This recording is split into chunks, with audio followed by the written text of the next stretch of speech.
Yeah, So we're live and on the air.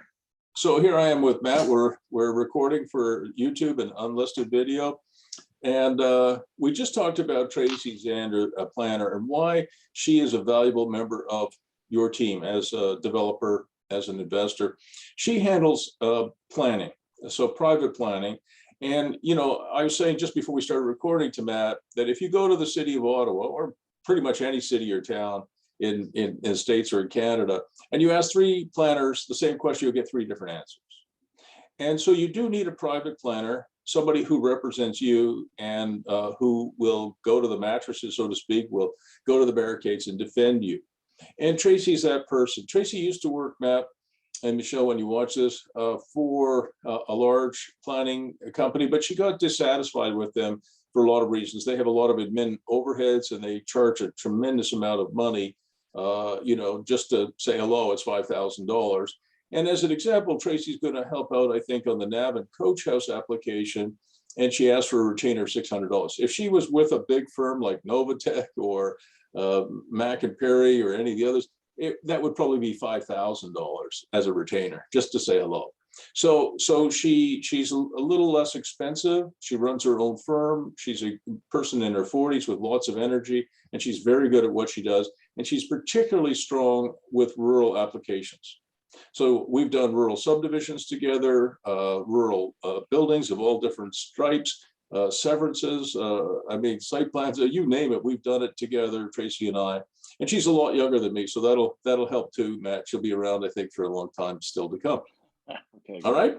So so she's a valuable part of your team. And then I was just going to say that another important part of your team would be a great real estate lawyer. And what I'll do is I'll introduce you, M&M, to Steve Shepard. And I've been with Steve since he was 26. He's now in his early 40s. He's a good person, a very good real estate lawyer. He's a good family man, a good husband, a good father. And he runs his own firm called SKS Law. But I prefer, this is me talking, Matt, I prefer smaller firms, like Tracy runs her own firm, Steve runs his own firm. They tend to be about a third less costly, or sometimes even more savings than that, and they care. And I was going to give you an example. Steve was helping a client of mine close a transaction, and it was one of those long weekends in the summer when everybody, you know, takes off at 3 o'clock in the afternoon. And he was still in the office trying to solve it, and he couldn't get a hold of anybody, including me. And the trust account was $500 short. This was an important transaction, and it couldn't wait until the following Tuesday. So he pulls out his credit card, charges himself $500 and puts the money into the trust account, knowing that he'd get paid, you know, that money would come back to him the following week. But I can tell you that most lawyers wouldn't do that. They would just say, oh, there's not enough money in the trust account. I'm going home, long weekend. And if the transaction is late closing and it falls apart, too bad. Yeah. And then the extra fees that would go along with all of that too, probably. Well, I mean, as well. You know, if you're buying, let's say you had sold your house and you're buying another house, and for some reason the trust account's $500 short and the transaction doesn't close, and then you and Michelle have you know, the sellers can have seller remorse, and they say, well, you didn't close on Friday, you're late, that's it, the closing's done, we didn't give you an extension, we're going to sell it to somebody else, maybe we can get another $15,000 for a house. Yeah. So I mean, those are disasters, and you know, Steve has been, plus he's been a really good friend to me and to my wife and our family. He just, I mean, maybe I'm overselling him, but I don't think so. So let me just, while I've got you here, let me introduce you guys. I'll say all kinds of nice things about you all, guys. Of course, yes. I guess I gotta put in. There we are, M&M.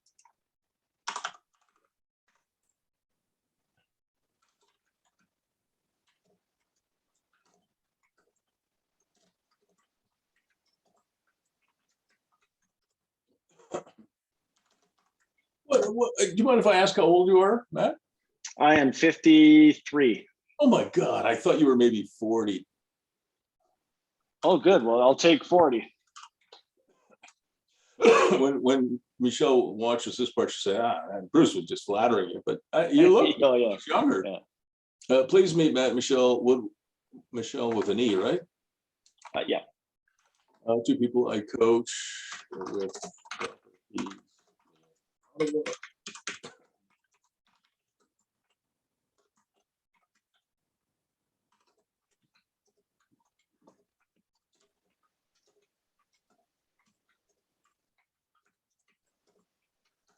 Right. So there you go. That's your intro there. Okay.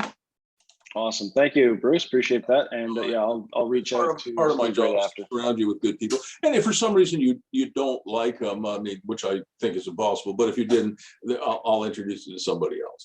Okay. So Thanks. so on this property, I read through Tracy's report to you, and she seems to think that it's likely that this coach house idea will be viable. And Yeah. what the city of Ottawa did with the coach house bylaw, we may have talked about this already, was when they passed it, they weren't going to allow any coach houses in the rural area. I think I told you that. Yeah. And I prevailed upon them to change that, which they did. And so any rural property that's 2 acres or more is eligible for a coach house. And then Right. in addition to that, excuse me, in addition to that, there's this question about, well, if you have a house that already has an apartment in it, you can't have a coach house, right? It's either or. You can have the coach house or the house with the apartment in it, but not both. But and this is the problem I was referring to earlier. If you ask 3 planners at the city of Ottawa about that, you'll get probably 3 different answers. But the fact is that Bill 108, passed in, I think, 2019, at the provincial level, says, notwithstanding anything else, you can have the home on the site with a basement apartment and a coach house. That's it. I think I sent you that stuff. Yeah, you did. And I was surprised that, because I sent you a PDF of the City of Ottawa coach house. I'm surprised they didn't take that down, because I swear to God, I swear, my clients who are going in for, I just went through it myself. I'm building a coach house. We went into the city. They said the same thing. Oh no, you've already, because I've already got a basement apartment, or it's actually a back-to-back condition, so I've got a second apartment.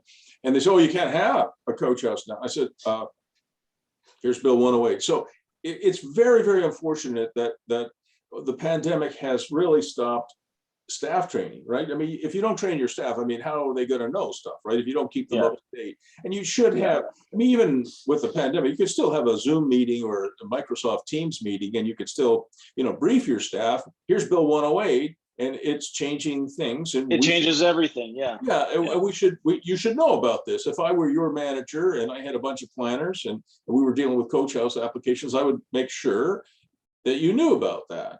But yeah. Anyway, they don't. And so it's up to people like me and Tracy Zander and now you and Michelle to educate them. It's very frustrating, but you can't lose your cool. I'm really talking to myself here. You can't lose your cool and you just say, well, no, that's not actually right. And here's Bill 108, because provincial policy statements, Matt, outrank your zoning or your official plan. Like the province outranks the city. Most people think in Canada we have 3 levels of government: federal, provincial, and municipal. We do not. The British North America Act, which created Canada, only has 2 levels of government: federal and provincial. The cities are creatures of the province. So if the province puts out a PPS, a provincial policy statement, those things are required. The cities and towns and counties and townships are required to bring their policies, their zoning, their official plans into conformity with the provincial policy statements. Do you understand?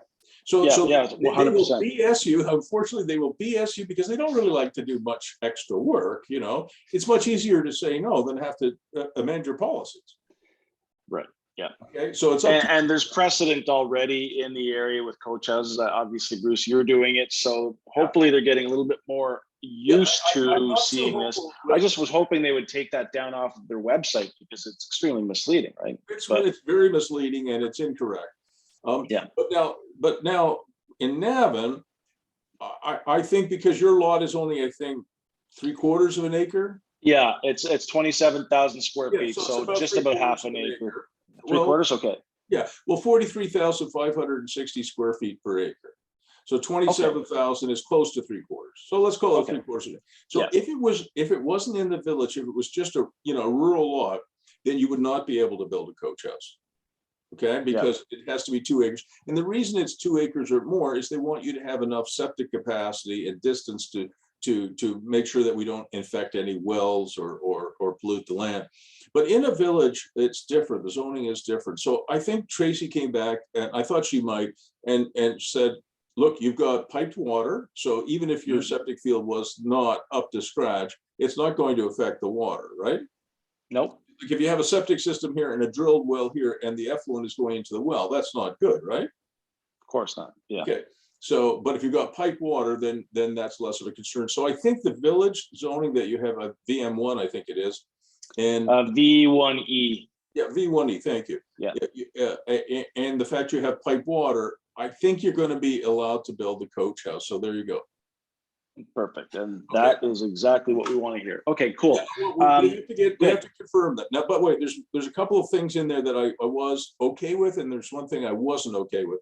So if there for some reason you require a minor variance, so you might, I don't know what kind of minor variance, but you might, that's something that's fairly straightforward to do, okay?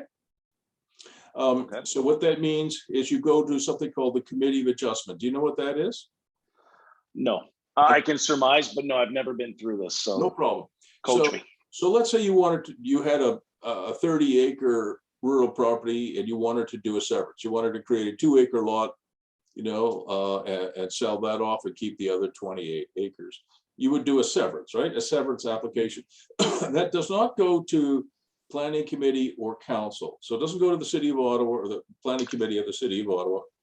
It doesn't go to the mayor and the councillors. Instead, it goes to a different process. It's called the Committee of Adjustment. It's a committee made up of ordinary citizens. They're not ordinary, they're citizens. Many of them are former lawyers, former planners, former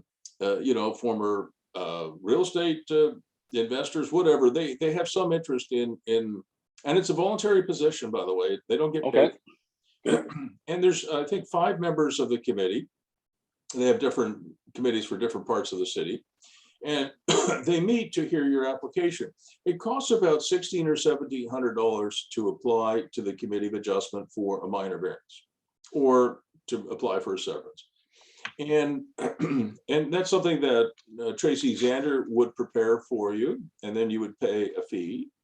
And then these days they hold these hearings on Zoom. They used to, or maybe Microsoft Teams, but they used to hold them in person. And so if you do have to do a minor variance, you would go to this meeting if it's in real life, or you'd go on Microsoft Teams or Zoom. Michelle would be there.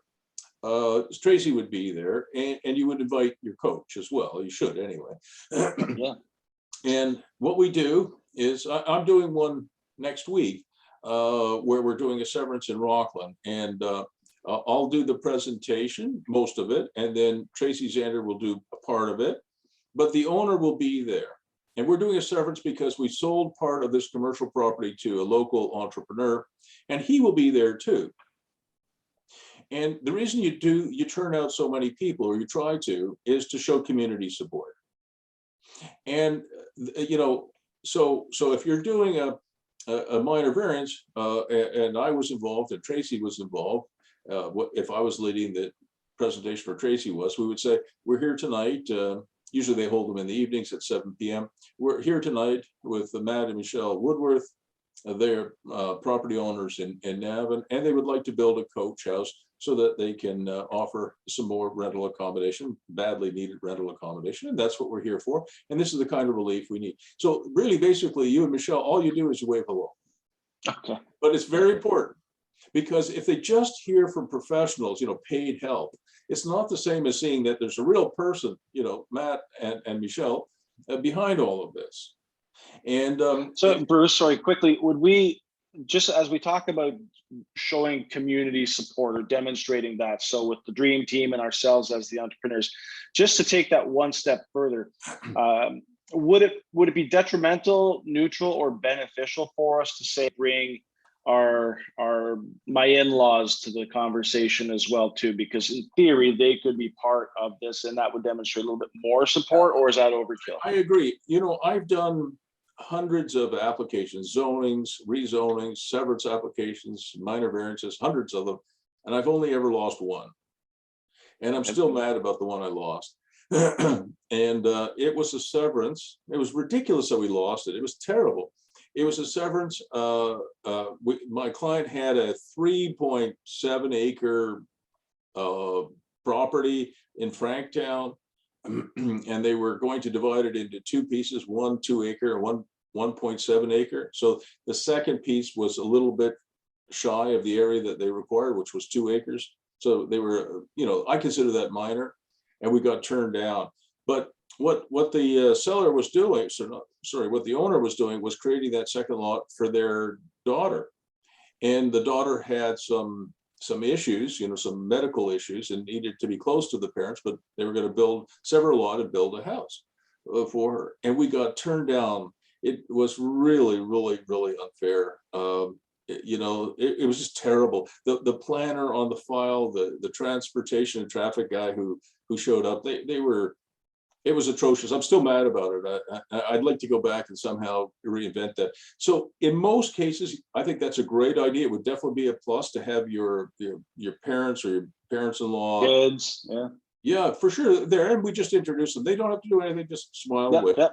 But the reason that you and Michelle have to be there is that there may be some things that the committee asks for. I have no idea what it is. They might require a condition like test your well or something like that. So Tracy and I would then say, Matt and Michelle, we think that's a reasonable request. Are you okay with it? So you would just have to go, yes, that's fine. So you don't have to say much. You can say as much as you want, but you know, mostly you just wave hello, and every once in a while say, yeah, that makes sense. Okay. All right. That makes sense. Yeah. So that I'm okay with. What I'm not okay with was Tracy put in there that you might be required by the city of Ottawa to do a site plan application. And when I read that, that is something that I think is a potential showstopper. And I want to see if I could show you why I think that might be a showstopper for this thing. Let me show you what I was trying to get approved last year. So when Tracy gets back to you, you have to ask her, Matt, you know, about that, because the site plan application is no joke. So this is a project of mine in Ottawa as well. It's a rural project. And I've seen this. I know you have. This is the barn dominium where I've got a bunch of little workshops, and I wanted to put this small bunkie here. Okay. Yeah, I show you this already. I've seen this. Yeah. Yeah. So this is a 1-bedroom bunkie, 542 square feet on a 4-acre site, not a 3/4 acre site, a 4-acre site. This is a 4-acre site that's going to go in this, was going to go in this parking lot here. That's just another shot of it. And here's the bunkie. So it was really, really a great design. Corner windows, which you can see here, nice deck, lots of doors to the outside. That's just an isometric view of it. It was going to go on piles, screw piles, if you know what those are. Mm-hmm. Yeah. Here's the floor plan. It was just a lovely, lovely piece of work. Dustin Poole did this. Here's the front door. You hang a left, there's a bathroom here. There's a mechanical room with a 45-degree you know, cut out here so that you're not walking into a wall. Then you've got the great room here, which is a kitchen, dining room, a door here to get out onto the deck. And then it's a 1-bedroom. Here's the 1-bedroom. And even the bedroom has a door to the outside, because I love doors to the outside. It makes everything bigger. Then here's our team. So it was me, the owner, my wife, Dawn McMillan, our youngest daughter, Jessica. Dustin was our architectural technologist. Paul Robinson was the planner on this, not Tracy Zander. And then we needed to have some civil engineering done because we had to hook up this building to the septic system. And if you go ahead with your coach house, I would strongly recommend Zoran Mirda as your civil engineer. He's younger than me. He's in his 50s, I think. He wears sweatpants. He has long hair down to here. And he's just a really, really sweet, out there kind of guy. But is he ever a good engineer? So in terms of designing water, connections to your well water, connections to your septic system, and redesigning the septic system, he's very practical. He's funny. He speaks with a bit of a, I guess, Eastern European accent, but he's a wonderful guy. And then we had Dan Kelly, who did the engineering design of the helical piles. Bill Seabrook put in our septic. We had to put in a new septic, and which we did. Remish did the consulting for structural, because even if it's only a small bunkie, you got to make sure it's structurally sound. Yep. And we had Matt Peterson do the mechanical design, making sure the heating, ventilation, and air conditioning system worked. So we have the barn dominium. We have 4 acres of land. We're building a tiny little bunkie. We have the right zoning. It's both commercial and residential zoning. We put the application in. So it cost me probably $12,000 probably to do all this work. We put the building permit application in, and the city of Ottawa came back to us and said, wait a second, you need to do a site plan. So let me show you the next slide. You sitting down? I don't want you to faint. I am sitting, yeah. This is the list of studies they asked us to do.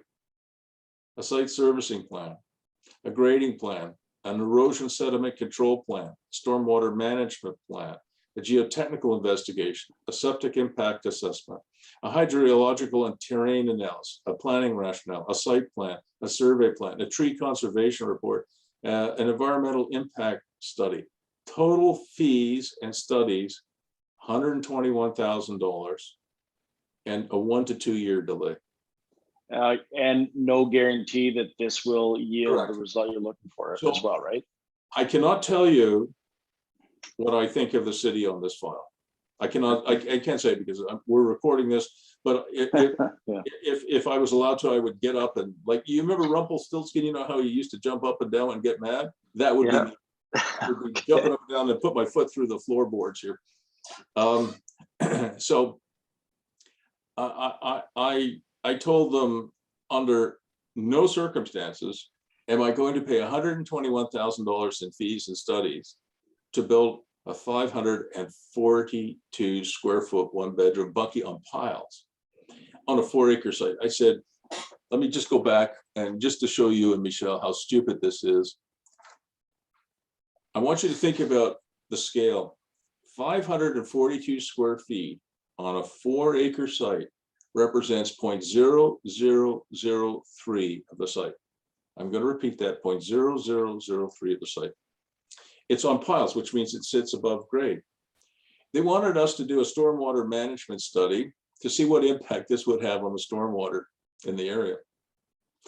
And I said to the planners, I was polite. I was really working at that. I said, you fail to grasp the scale. I said, if I give this to a civil engineer, he or she is going to jump for joy because they know what the conclusion of the study will be before they do it. And that is that there's no possibility that something that makes up 0.0003 of the site and is on piles, which means that the water runs underneath it, will have, it will not have a measurable impact. So I have to still pay them $12,000 or $14,000 to do the study, but they know the conclusion. And so I said, right, you can't possibly impose that sort of a study on something like this. You just have to use some common sense and you have to take it out. No, they said, it's part of the requirements. So I lost that battle. And let me show you what we put on the site last Friday.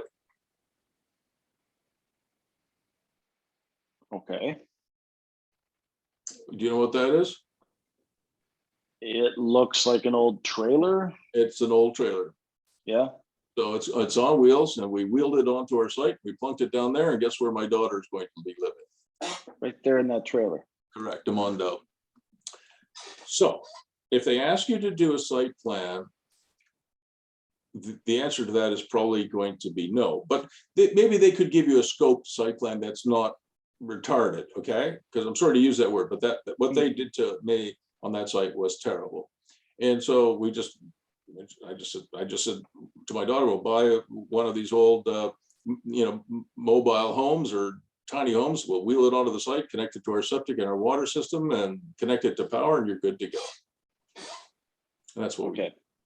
do. So we're potentially running the risk of having to do a site plan application. So we don't know that. Yeah. What I would suggest is, first of all, you want Tracy on your team. So I would suggest you and Michelle send her the $600, and make sure she's on your team. And then she'll do some more research. But if she says that a scope site plan that'll cost you, I don't know, $10,000 or $12,000 and take, 3 months, that's reasonable. I would be okay if they had asked me for that. I mean, I'm plenty, I did all the studies anyway, but I'm not doing the kind of site plan that they were talking about, just to give you the scale, would be identical as if we were building a 1 million square foot fulfillment center for Amazon. Okay. Now that is retarded. I'm sorry to use it, but I'm still 100%. mad about it. That is just dumb. And I said to the players, look, if I come to you and I'm building another Canadian Tire Center, Palladium, or I'm building a 1 million square foot fulfillment center for Wayfair or Amazon, I understand. I'll do the site plan application. Spend $121,000 or $200,000, whatever it is, do all the studies. It makes sense. But I'm not doing that for this, and I'm not finished with this, by the way. I have launched an appeal to Steve Willis, who's the head of planning. And I've asked Steve, and he's very good, by the way. He's not a bureaucrat like the others. He comes from the private sector. And I said to Mr. Willis, to Steve, I said, Steve, we should have a process in the city of Ottawa, very similar to what we used to have in the city of Nepean. We don't have a city of Nepean anymore, but we used to. And in the city of Nepean, if you had a project that could demonstrate some kind of a community benefit, you could go to the city of Nepean and ask the planning department of the city of Nepean to shoulder the burden of all the studies that they might require and pay for them. And then they would have to go to council, in this case, Nepean Council, and they'd have to ask for permission, but they would demonstrate there was some kind of benefit. So for example, when you build a coach house, in my opinion, there is a community benefit. You're providing much needed housing. And what I said is we should have a process, and it would probably go through the committee of adjustment, where if you and Michelle or Bruce and my wife Dawn could demonstrate that this had, community benefit, had some sort of benefit for the community, that they would shoulder, because for me to spend $121,000 is more than the friggin' bunkie would cost to build, or about the same. It would double the cost. It becomes non-economic, right? Yeah, and it's not even measurable, right? As you said, 0.00. Yeah, you can't 0.03. measure. Yeah. But if they insist on doing a study, fine. You do the study. You pay for the study. Yeah. And I said, we also should have a process where people can take their property every 5 years when we do an official plan review, or maybe it's every 10 years, but every 5 years, hopefully, where Matt and Michelle or Bruce and Dawn or anybody else could say, look, this property here that I own on an interchange at this location is zoned RU, rural, but it really should be zoned industrial. And we think you, Mr. City or Ms. City, should take it through the process, do all the studies, and you should rezone it, because it's in the city's best interest to have property used for its highest and best use. Are you following me? Yeah. And that is something that I think is possible. I think we might get that, because we used to have that, as I said, with the city of Nepean. They do have that. Some of my clients are finding a similar kind of process in some of the southern cities where they work, where the city, like one of my clients in North Carolina, Matt, is doing a rezoning that in Ottawa would take 1 or 2 years and cost $120,000 or $130,000. In this particular jurisdiction in North Carolina, he has to pay the application fee, which is $400. The city does all of the studies, and the process takes 6 to 8 weeks. So yeah, let's bring that to Ottawa. So we're competing with Americans, we compete with America. There's no doubt about it. We're competing with Americans who can do a rezoning in 6 to 8 weeks and it costs them $400. Takes us 1 or 2 years, and it can be, hundreds of thousands of dollars. That we're not competitive. Yeah. Right. Exactly. So I think so that's a long way of saying to you, please check with Tracy And if it is a site plan application, we have to know just Yeah, exactly. absolutely. And then we can figure out what we need to do. I guess at that point in time, Bruce, would likely be a go, no-go decision, right? So if we do have to pursue a site plan application and Yeah, jump through those as I permit said, if hoops, it's a scope site plan application that takes 3 months and costs $10,000 or $12,000, that's okay. that's a go. If it's a full-on site plan like you would do for a fulfillment center, 1 million square feet, and it's going to cost you over $100,000 and take 1 or 2 years, that's a no. Yeah, okay. And then we the pursue fallback something plan, different. the fallback plan, I think we've talked about this before, but I can never remember. But to me, the fallback plan might be something like this.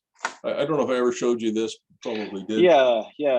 That's this is this is that house in Greeley that I showed you, and they've got like the co-working space here, 350 square feet, a 1-bedroom apartment here, a 4-bedroom apartment here, and they turned this detached garage into a workshop. It's all rented.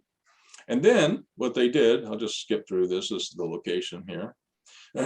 What they did, these are old pictures of what it used to be. It used to be a petrol station and an old country store. These are just more pictures of it. Here's the old, this is what the workshop used to look like when it was a garage. This is what it looks like today. But what I wanted to get to, I'm just going to get past all of this, sorry about this. What I wanted to show you was what they did in the backyard here. Sorry, it takes a while to get through all these slides. I'm going to get out of this thing, it'd take too long. So what they did was they put in the backyard, right, a workshop. This thing is humongous. Here's the slab. Did I show you this? Yeah, I think it's the medical marijuana testing Yes, lab, right? you got it. It's the marijuana business. Well, they actually do marijuana testing. And here's these are the boys who did it. This is the site itself, and here's the Quonset hut that they built. And it's 1,600 square feet with entrances at both sides, and this is what it looks like today. And it's been a great success. So your that detached garage there, you might just turn it into a workshop. I mean, not necessarily one this big. Yeah. Okay. So the plan B, if a coach house doesn't work, we could look at animating that property with a workshop. With a workshop. Now, will we have to rent that workshop to an existing tenant? I wouldn't do that until one of your tenants decides to move out. Okay. So I might do some work on what the design might look like and everything else, but I wouldn't get too serious about it until one of your tenants says, look, Matt, Michelle, we're moving out at the end of September. And then I get real serious about it, because the number of people who want to live and work in the same, to have an apartment here and a workshop there is fantastic. So then that particular scenario we're talking about, there would not be a coach house in this particular instance, but we would leverage the new tenant in a work-live kind of scenario. Now, exactly. What impact would that have on like the fair market value and the cap rates and our exit strategy, right? So could we extract money from this and still make it work, because we still have a year on the horizon? That's the exit strategy is like what Warren Buffett said. His favorite hold period is forever. Yeah. Right. No, but I mean like to be able to extract cash from it. Exactly. The appraisers have not yet caught up to us, although they are getting a little better, I think. Alex Long built a beautiful workshop in his backyard. He's one of the young men I coach. And so he has a fabulous house on about 2 acres, and he built a beautiful workshop in the backyard, which is, I think, about 1,600 square feet. And I might even have some pictures of it, which I'll share with you and Michelle. See if I can find it. So I'll answer your question.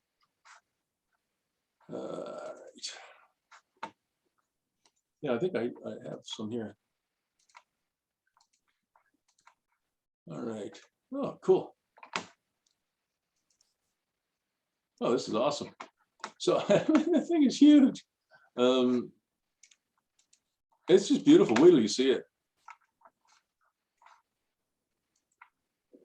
That's his workshop in his backyard. Isn't that beautiful? That's Alex, by the way. Okay. And so he has this big house, and which back then, this is probably about 6 years ago now, back then was the house was valued around $650. It would be worth much more today, but back then it was worth $650,000. And he built this with cash. And then he wanted to get it appraised, and the first appraiser came out, and Alex explained what needed to be done. And the guy said, "Oh, no, I'm not allowed to appraise anything but the main building." So Alex, in a panic, calls me up, and I said, "Alex, you should fire this guy before he does the appraisal." So he used Donald Trump's 2 favorite words, "You're fired," and he fired that guy. And so the next appraiser, I had Alex brief him a little bit more fully. And the next appraiser comes out and says exactly the same thing. "Oh, no, we're not allowed to value the outbuildings. We're only allowed to value the principal. But what I'm going to do is I'm going to value the outbuilding anyway, and I'll just add it to the main house." So the appraiser played ball with Alex. And so this thing, believe it or not, was appraised at almost $300,000. And so the appraisal came back at just over 900 grand. Okay. All right. So you can get it now. Now they are changing because there are more coach houses showing up in Toronto and in Ottawa and in San Francisco and in Los Angeles. So the appraisal industry is very conservative, but they are starting to say, well, wait a second. If you have a house here and a coach house, or a house here and a workshop, maybe we should be looking at the value of the whole thing. Because if you ever were to sell this, if Alex were ever to sell it, I mean, if you and Michelle were to buy this beautiful house of his in front, and it had this building in the back, I bet you'd find something to do with it, something useful to do with that building. Am I right? 100%. So this is his house. I think you can kind of see a little bit. There's his house, and if you go around this, that's where his workshop is. Okay. So I do think that if you built a workshop, you know, certainly, at least in my experience, I have one that I own, a property I own. It has it's a duplex, and I think I showed you it has quite a big workshop, 800 square feet in the back. And I rented that out to a lady who's living in one of the units, and she does yoga. She teaches yoga in the workshop. Right. Yeah. And when we got that thing appraised, oh my gosh, I was really pleased with the appraisal. We bought that thing for $405,000, added the workshop, rented it out, and we got it appraised at, I think, $860,000, which was really good. Because workshops are much less expensive to build than a coach house. Okay, so even our failover plan could be prosperous for us. I beg your pardon? If we don't do the coach house because of the assessment, the potential of an assessment, or a site plan application, I mean, then the backup plan to the coach house could still net us some value in terms of being able to extract cash. And okay. I really believe that will work well for you. And the lovely thing about having a backyard workshop and a tenant who uses it is young Maya, who is our yoga teacher, and she has her business in the backyard. She's going to be there forever. I mean, she's a young woman, right? She's in her 30s with 3 kids on her own. Beautiful woman. And she makes, you know, $150,000, $120,000 a year running her yoga practice in the workshop. And so she's going to be there for a long time. It wouldn't surprise me if she's there for a decade or more. That would be outstanding. Yeah, I love that. On the workshop, we charge her a percentage rent. Yeah. Percentage rent? Yes, absolutely. Yeah. We get a little percentage of her earnings, her revenue. And we also charge her HST, and that allows us to take our input tax credits and expense them against part of the property. So commercial is is a good friend. But having said that, I do think that if you can, if you can get the coach house approved, that would probably be better initially. So Bruce, could we do a coach house and the? Oh, that's interesting. That's interesting. Huh. That is why didn't I think of that? That's a brilliant idea. That's tremendous. Just bear with me for a minute. Yeah. Let's unpack I hadn't this thought a of bit. that. That's really okay, Matt. You get the A+ on the assignment today. Thank you. You do. That's a really good idea. So I think I've shown you this before. This is another coach house that we're building. This one's in Belleville. I'm pretty sure I've shown you this, but just to rehash what we said before. So I think I showed you this, right? Yeah. This, our Belleville project. Yeah. Just a little bit. So that's the main house, and then there's this 2-bedroom house, and there's that detached garage. You see it better in the next picture here. And then, this was my crazy drawing. And then here's the actual footprint. So one of the things that you would do, we talked about this, is that you would probably do a similar design to this for your coach house, similar, where you have a 1-bedroom apartment and a micro suite with a connecting door. But I made a mistake when I talked to the city of Belleville about this particular unit. I said, well, it is potentially 2 units. And they said, oh, wait a second. Yeah, Bill 108 allows you to have the 2 units in front and the coach house in the back, but there can't be 2 units in the back. I said, oh, no, it's only actually 1 unit. It's got a connecting door. I misspoke. So I had to roll backwards. I mean, that's a rookie mistake. I can't believe I made that stupid mistake, but I did. And, it is what it is, right? So I got the building permit in. This one is going to get issued in the next week or 2. But I will have to sign a letter to the effect that I promise that I will only rent it out as 1 unit. So if I put it out long-term rental, it'll just be a 2-bedroom. If I put it out on Airbnb, it'll just be 1 2-bedroom unit on Airbnb. However, my tenant could say live here and rent this out on Airbnb, and I could collect a percentage on that, and I would still be dancing on the side of the angels, because I've rented a 2-bedroom apartment and my tenant sublet a room, which is perfectly legal. Yeah. Perfectly legal. All right. So I can work around it, but I will. And I said to my planner and my project manager, I said, I'll sign that letter. My wife and I will sign the letter, and we will keep the faith. We won't sign something and then breach that agreement, but I will definitely do that augmented tenancy thing, and make a little bit more money for me and help my tenant.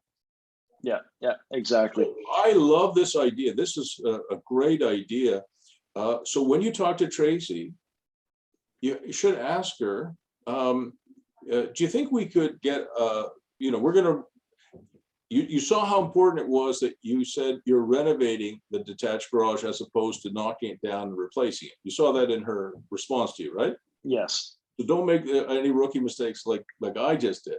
So to Tracy and to any planner you talk to or anyone else, we have a detached garage. We'd like to renovate that into a coach house. Yeah. Okay, that's all we're doing. Is we're not knocking it down, starting from scratch. It's a renovation project, even if there's only 1 2x4 left. Yeah. Okay. So hang on a second. Can you ask her as well, because you're on the right track, Matt. Can you ask her as well? We'd like to put, probably a 600 square foot workshop there too. Would that be possible? Because if that was possible, then you've solved the problem of the live work condition, because the coach house and the workshop will go as one. Right? Yeah. So that's brilliant. Yeah, I'm doing some financial math here in my head, and I like what I'm thinking. Hopefully, so we could still have the locked off suite. They could rent, would be a percentage rent there for us as the owners, and then there would be the workshop. And the same situation. Same situation. And so the number of people who called me up, I thought you had figured that out. So now I feel I should give myself a pat on that. But no, I really love this idea, and I hadn't thought of it. But if you had the coach house with the lock-off, 1-bedroom and lock-off suite, and then you had the workshop, For all we know, the lock-off goes on Airbnb, the one bedroom is rented on a long-term basis, and that person has the workshop. Maybe she's a yoga teacher like Maya, or possibly, you know, he's got a guy who makes kit. I'm seeing a guy, talking to a guy tomorrow at 10:30 who wants one of my workshops and wants to live nearby. And I happen to have another tiny house available. So, you know, I should have thought of that myself, but you should ask her, but I wouldn't apply for a 1,600 square foot workshop. That's ginormous. I would think 600 square feet would be plenty. Now let's talk about financing for a moment. Remind me again what the mortgage is on Navan. We have $189,000. And what's the appraised value? We think it's around, we went through this during one of our actual coaching sessions here. I think it came out to around 500,000. Although just the house next to it, I have a friend of mine who's a realtor as well, sold for 549, and it was just a simple bungalow with no animation at all. Zero. So it would not surprise me. I just got one of my properties, which is very similar to this, reappraised. I bought it for $485,000 in May of 2021, so about a year ago. And I got it appraised in April of this year, so 11 months later. It'd gone up almost $200,000 in value, and I hadn't done a damn thing. Like, it's ridiculous, these prices that people are paying. So you might be surprised. You might get a fair market value appraisal of 600 or even 650, because you have a basement apartment there, right? Yeah. So let's assume for the moment it comes back at, let's be a little bit more conservative. Let's say it comes back at 600,000. All right. Do you want to write this down? Yeah, and we're recording too, so I can go back and revisit. But yeah, 600K for sure, Matt. But we're just going to do a few numbers, so hopefully let's do it. Calculator. Where's Michelle when we need her? I've got my calculator right here. So let's say we can get it appraised for 600,000. Okay. Mm-hmm. And the mortgage was what, 180? 189. Yeah. 189. So you could put on, you know, if you got 600,000. Times 0.75, so 450 minus 189. So you could put a $261,000 HELOC on this place, home equity line of credit, and that would bring you up to 75% loan to value. So you know you could build a lot of stuff for $261,000. Yeah, those workshops are not expensive to do.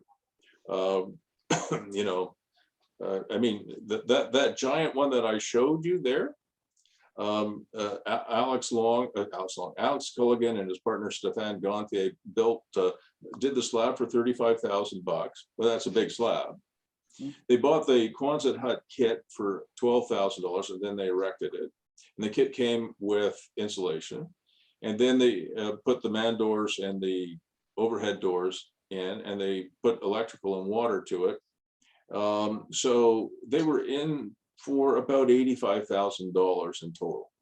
Okay, and that's for 1,600 square feet. So 85,000 divided by 1,600, that works out to, you know, $55 a square foot, which is very good. And they get on that thing, they get just over $2,000 a month in rent, right? So if you go 2,000 a month times 12 times 0.66, they have net operating income from the workshop of about 15 or 16 grand, and $85,000. You know, the cap rate, as we figured out last time, you know, 16, 17, 18%, which is fantastic. If you put, if you leave your money in the bank, you're certainly not going to get 18% of your money. No, not a chance. Yeah. Maybe 1 or 2%, but not much more these days. Yeah, and so we could extract cash at some point in time, and the leases, if they're properly done, will cover the interest rate for extracting that cash on a refi. So. And you know, if somebody might come along and say, hey, listen, I'll rent the apartment, but I want the workshop for free, and you go, let me think about that for a minute. No, you know. And people will come to me and say, look, I want the workshop, but I don't need the apartment. Or they'll come to me, I want the apartment and not the workshop. I said, look, I get that, but it's a combination, right? So a 600 square foot workshop, you probably rent it for I don't know, $1,000, a month, something like that. And, and if you're running a yoga studio, that's plenty big enough. If you're running a physiotherapy clinic out of it, you're running a registered massage therapy. I've seen registered massage therapists in a place smaller than my office, 140 square feet. So 600 square feet is plenty big enough. Yeah, yeah. So if you get $1,000, it's $12,000 a year. You take off about $4,000 for operating expenses, you're left with 8,000.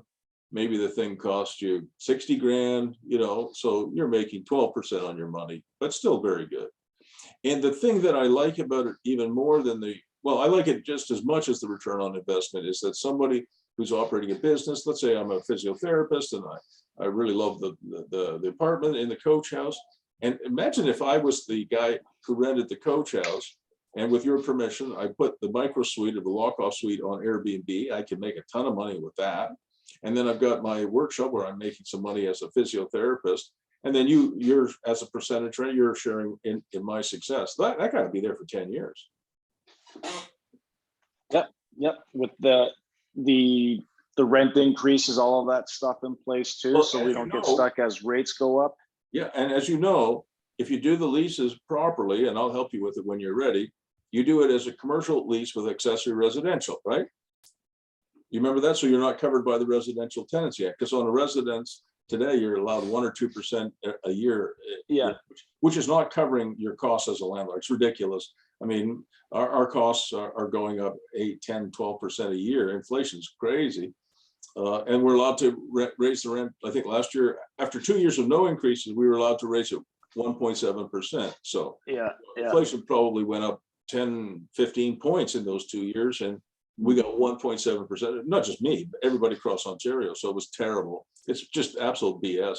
But anyway, if you do it so your way, your idea is better than mine. If you had a workshop and a coach house, you would have a lot of opportunity, both for you and the tenant. Yeah, and it's a win-win, as we're talking about too. So Bruce, one of the things that's still, I know we don't have much time here, but it's still kind of nebulous in my mind, and I know it works. But for some reason, these synapses are not connected. Okay. So we animate the property, and let's just say it's valued at $900,000 now, just as an example. Sure. And then we see we do the 75%, or is it 65% loan to value? Probably 75% in that. 75%. And so now there's the increase in the property value, right? So we refinance it for the lower amount, and there's that extra gravy, or whatever you want to call it, the cookie, the cake, the cash. What I'm trying to figure out, and this is in support of our 1-year exit strategy, that's where we take our cash from, right? Well, or do we have to wait on the $24,000 a year to come in to replace our income? Yeah. So your 1-year exit strategy, with what we're talking about here, is going to take a lot more than 1 year. Okay. Just bear with me, because let's look at it a little bit differently. You have a property that's probably worth $550,000 or $600,000. You have a mortgage of $189,000. If you take out a home equity line of credit for $260,000, you could take out all of that money, and you and Michelle, that's tax-free, right? Because so you and Michelle could live on that for quite some time, right? Yeah. How long would it take you to burn through $260,000? 3 years, maybe 4. Yeah, let's say 3 years. But at the end of 3 years, that money is gone, and you still owe the $189,000 plus whatever's left on the HELOC, which would be $260,000. So basically, now you're eating the gingerbread house. Okay. Mm-hmm. So if you take out the $261,000 from your Navan property, and you don't invest it in something that produces a cap rate of 10, 6, 8, 10, 12, 18%, whatever it might be, then you go to Las Vegas and you go to the roulette wheel and put it all on red and lose it, that's not an exit strategy either. The problem that you're facing is that it takes a very long time to build a real estate portfolio big enough with enough free cash flow to replace your income. So what people have been doing is they've been looking for more active business. And by active business, I mean, for example, I've got one client in London who was absolutely fed up with her government job, and she bought a 12-unit building in London, I think, and she renovated it beautifully, and she lives in one unit, and she runs an Airbnb hotel. It's a real hotel, but based on Airbnb as opposed to, you know, Marriott or something like that, or Hyatt, yeah. right? And she makes a, excuse my language, she makes a shit ton of money doing this. So she's got 11 units in London. They're beautiful. Oh my God, the branding, everything. She's done a fabulous job. And she could have rented those apartments out there, lovely apartments, 1-bedroom apartments. She could have rented them out. And she has some 2 bedrooms, I think, too. She could have rented them out long-term rentals, you know, quite successfully. The 1 bedrooms for $1,800, the 2 bedrooms for $2,400. But on Airbnb, she gets a multiple of that, right? So, you know, she's probably getting, for her 2 bedroom, she's getting $250 a night in the summer and about $150 a night in the winter. She has about a 70% occupancy rate, maybe a little bit more than that.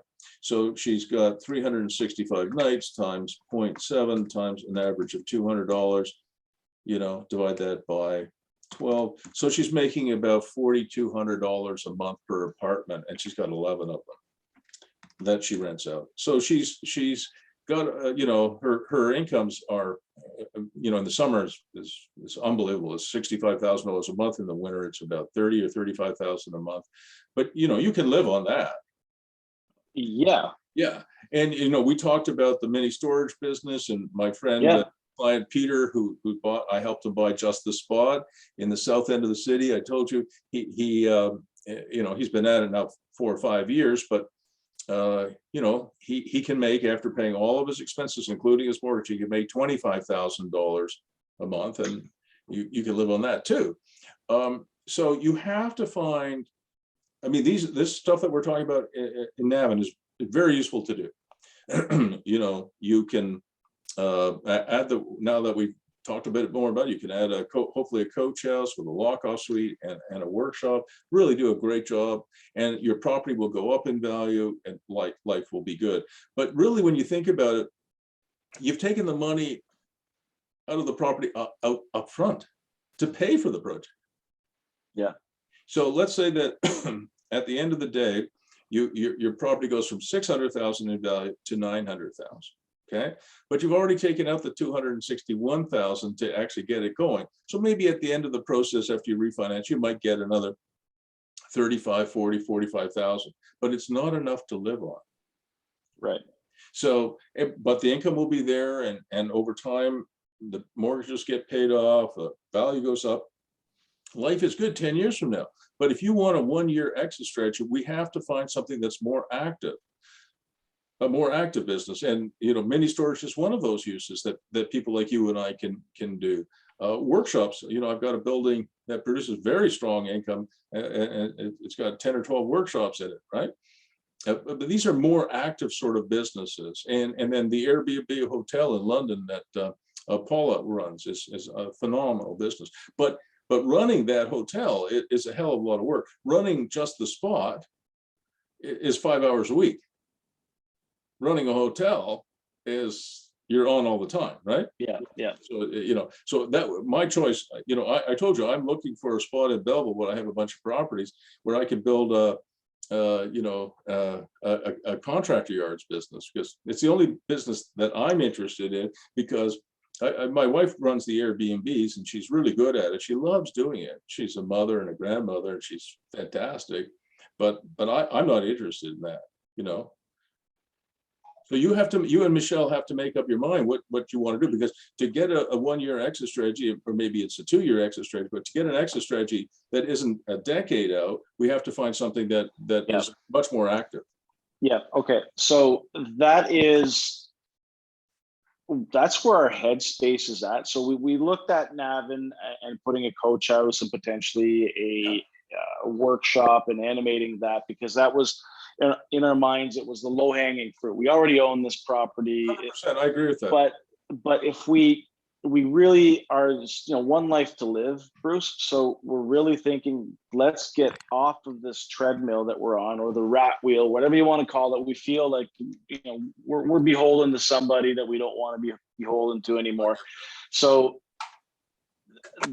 to your point, I think we do need to revisit or explore options as to how we can get some income to come in to support this 1-year exit strategy, as opposed to a 10-year long game with Navan. Yeah, there's nothing wrong with playing the long game, but it'll benefit your kids more than it will you. Yeah, so I want it to benefit us for now. I get that. So this is just the spot. I don't know if you can see it on the screen here. Yeah, totally. Okay. And so I helped Peter buy this a few years ago now. It's got a house, an apartment here, and an office here. There's the gate, obviously. And it's about 13 acres. There's the aerial photo. And so I'll just blow it out. So he bought this property here. So it's about 13 acres. You can sort of see it goes down here like this. It's kind of an L shape. Okay. Good, Matt? Yep. Okay, and it's 13 acres, and it has one mini storage building on it. It's this one here. And then he has developed, it doesn't show on this aerial photograph, but he has developed the rest of the site as mini contractor yards. You with me on that? Yep. Okay. And as I said a few minutes ago on this video, that Peter is able to make $25,000. By the way, when he bought this thing, it had cash flow of $8,000 a month. And the guy who owned it was a good friend of mine. His name was Larry Bravar, wonderful, wonderful man. He had long hair down to here, and a ponytail, and he was a 50-year-old hippie. And his main claim to fame, he liked to garden. He lived in that apartment on site, and he would garden, and he would smoke weed. That was kind of his job. And he had a few, he made $8,000 a month. He didn't have a mortgage on it, and he was happy. And and he was a good friend. I loved him. I get along with just about anybody. So then he went to Cuba and fell in love with a Cuban girl, made her pregnant. And so now all of a sudden he comes to me, probably 6 years ago now, 5, 6 years ago, and said, Bruce, I've got a kid, I got a baby at Cuba. I said, what? Larry, you're 55. How old is this woman? Oh, she's like 30. I said, okay, whatever, I guess. And I said, well, can you bring her here? And for the next year, he tried to get her. It's a communist country. People have forgotten that, but it is.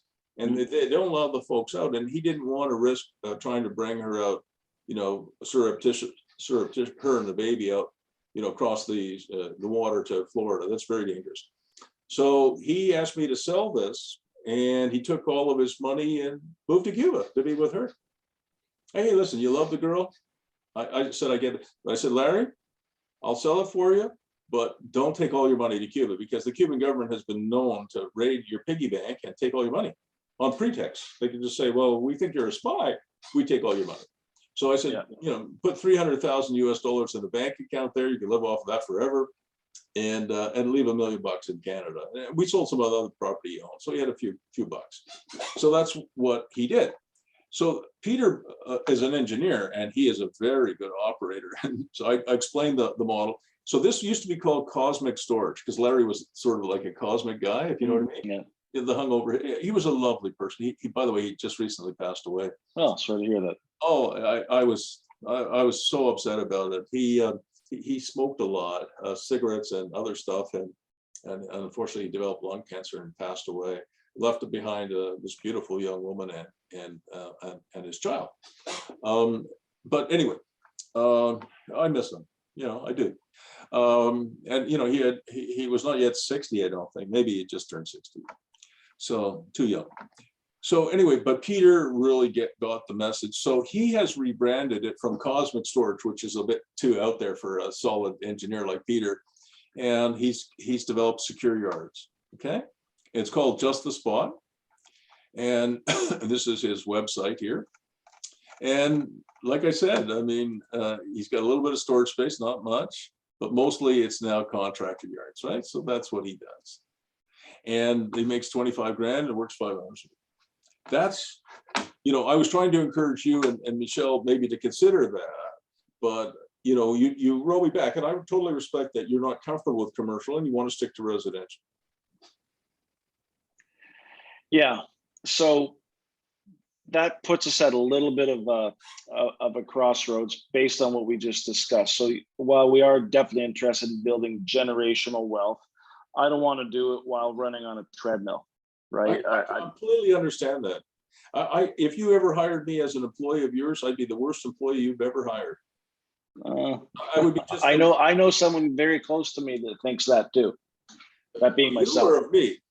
Of myself, I'm probably the worst employee imaginable. I'm just the worst employee ever. I mean, I'm good at taking orders. I'm good at coaching and consulting and realtor work and doing some real estate stuff and all that. But I run my own show, and I've done it for so long. I just couldn't work for somebody else. And you're probably the same, Matt. Well, I'm at the point now where I paid my dues, blah blah blah, and I don't want to be taking orders from somebody. You told us about another one of your students who just wants to play. Well, that's his name's Peter. Brian. That's Peter. Okay. That's what I was just talking about. Yeah, so that's, a month, and after he retires his mortgage, which is coming up in the next 7 years, so by the time he's your age, he'll be at $35,000 a year. A month. Yeah. My wife and I, we love to travel, and he's an adventurer, and he said, we're just going to play. Yeah, so we just want to live. So if that means we have to shift gears and maybe look at Navan for a different type of longer term game, that's something. But really our focus now, Bruce, candidly, is we want to get into a place where, and it doesn't have to replace all of our income, but a step towards doing that where we can get 10 grand a month. Yeah. You're the CEO of your own life, really. Yeah. And I need help. And as the CEO of your own life, your number one job as a man, as a partner, is not to run out of money. Yeah. So you got to have some income.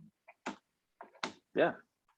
And I think that's kind of what we're talking about here. That might be a pivot for us, if you want to call it something like that, where instead of a long game in Navan, maybe we look at something where we can get into the storage business and have some kind of income coming in as a stepping stone on the yellow brick road we're building. Yeah, I get that. I mean, we've been doing this now for a couple of months, and you and me and Michelle have got to figure out, the path forward, and it can't be a random walk. Like, if you want to go from here to here, the shortest path is a straight line, right? So, but if you just sort of walk randomly, it could take you forever to get to your end goal, and you don't want to do that, which I get. Another model that you might consider, I'm not saying you should, but you might, because it's very important for me not to impose my views on you and Michelle. Like, I'm your coach, I'm a facilitator, I want to expose you to some new ideas, but at the end of the day, you've got to make this decision, you and Michelle, and you've got to make it with three things, right? Your head, which is the analytical part of you, your heart, which is your passion, and your gut, which are your instincts. If your instincts say, I like this model, it's going to work, your heart says, I'm passionate about it, this is something I really want to do, and your head has done some analysis, so yeah, this is probably going to work, that's a good thing to do. But if one of those three things, if your instincts are saying, oh, no, I'm not comfortable with this, you should listen to that. So you want to make sure your head, your heart, and your gut are all in alignment before you and Michelle run off in the next few months and do something. So this is a building that a client of mine in Waterloo bought. Did I ever show you this building? No, I have not seen this. All right, thank you. So this is an 80,000 square foot building that he bought in Waterloo, which is one of the hottest real estate markets in North America. Okay, super hot. His name's Shaddilac. 80,000 square foot. And he showed me this building. And he said, I got my eye on this building, but I'm not going to buy it. I said, what are they asking for? Are you sitting down? Yes, you are.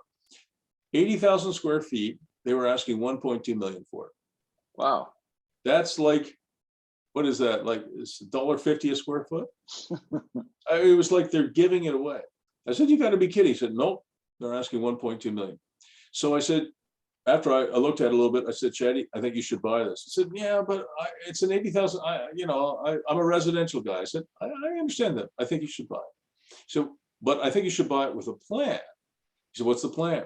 I talked to him about workshops. There's so many people. Like tomorrow, I'm going to talk to a young man who's got a cabinet making business. On Friday, I'm talking to, because I got lots of workshops for rent. I got another guy I'm talking to. He runs a mobile canteen and needs a commercial kitchen. So there's just an infinite number of these entrepreneurs around, because there are a lot of people, young and not so young, who are just absolutely sick of working for the man. Okay, so so here are the pictures of the inside of this building. It only has 11'2" ceiling height. Okay, and it has columns running right down the middle of it. It's a long, skinny building with not a whole lot of ceiling height.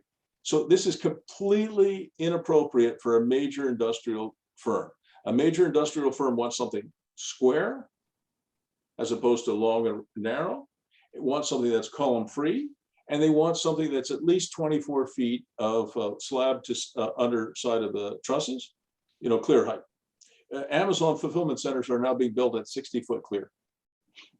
Right, because they work in 3 dimensions. Right, they stack stuff, and they have robots that go around and move in 3 dimensions.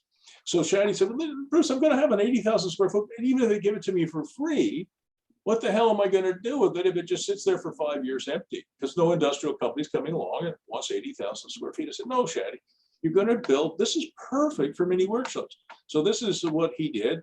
These were some sketches that we did. Where he would divide this building up into, I think, 400, 800, 1,200, and 1,600 square foot workshops, because it's long and skinny. And these workshops don't need 60-foot ceiling height. They don't need 18 or 20 or 24. They're perfectly fine. A cabinet maker is perfectly fine with a 10-foot ceiling height or 11-foot. So he bought the thing, and within a few days he was building these workshops, and he was using metal studs as opposed to wood studs and drywall. So he built these workshops, and as fast as he could build them, he could rent them out. So what happened next was really phenomenal. So he bought the building for 1.2 million. It's 80,000 square feet. He has about 80 workshops in there. Some of them are 800 square feet, 1,200, 1,600. Some of them are smaller. And maybe it's 100 workshops, I don't know. But he's got a lot of them. And his income is incredible. So it cost him about $1.5 million to fit up the building. Maybe it was a bit more, maybe it was 2 million. So he ended up with about 3 million and change into the building. His cost to buy it, cost to renovate it, cost to carry it, probably 3.5 million. So late last year, with the very strong income he had it reevaluated, reappraised, came in at 10.1 million. There you go. Is future shaping. Yeah, that's absolutely future shaping. And so these are the models that if you're looking for a 1-year exit strategy, and I'll show you another one here. I'm going to go to Google Maps and show you this one. I don't want you to run off and just do something because you can do it. I want you and Michelle to really think it through. But you, again, I have to reiterate, it's you two guys who make decisions around here, not me. Okay. Yeah. But for some reason, Bruce, the whole storage, just while we're kind of on that topic, it tickled our funny bone when we first started talking about that. Yeah. So let me show you. By the way, I'm going to come back to the storage business because I got something I want to show you too. So sorry about this. So this is this is in Ottawa. This is Canada. And I think you can even see my sign. There's my sign. Can you see my sign here? Yeah. It says Bruce Firestone there. All right, so let me just scan around. Okay, so this is a 2-acre industrial site in the middle of nowhere. So just check it out. Okay, as we turn around. Gravel road. You see anything else other than just crickets? Not much, eh? I see hydro. That's encouraging. Yeah, okay, well, yeah, it has hydro. It has three-phase power in the building, lots of it. All right, so this is a 2-acre industrial site in the middle of nowhere that was for sale for $990,000. It was owned by Modern Niagara, which is a big HVAC company.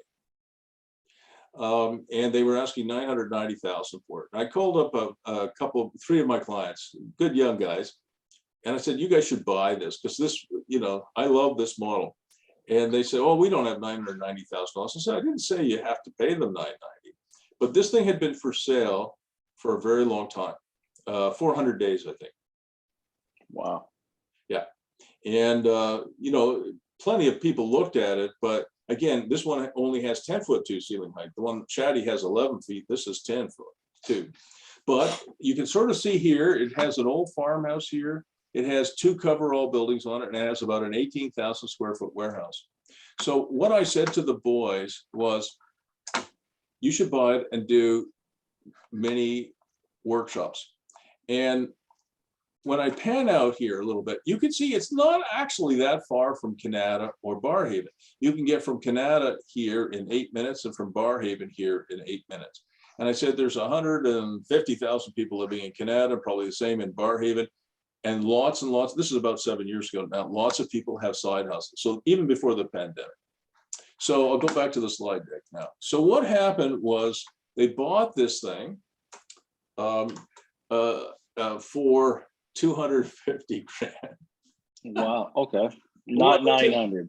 I went to the president of Modern Niagara with an offer. It was 250,000, and he was polite, but he wanted to throw me out of his office. He said, that's an insult. We're asking $1 million and it's worth $1 million. I said, yeah, it's worth $1 million if somebody will pay you that, but it's been for sale for 1.5 years now. And that's all my guys can afford. So you should get it off your books and sell it. And he told me to basically get lost. He was polite, but no.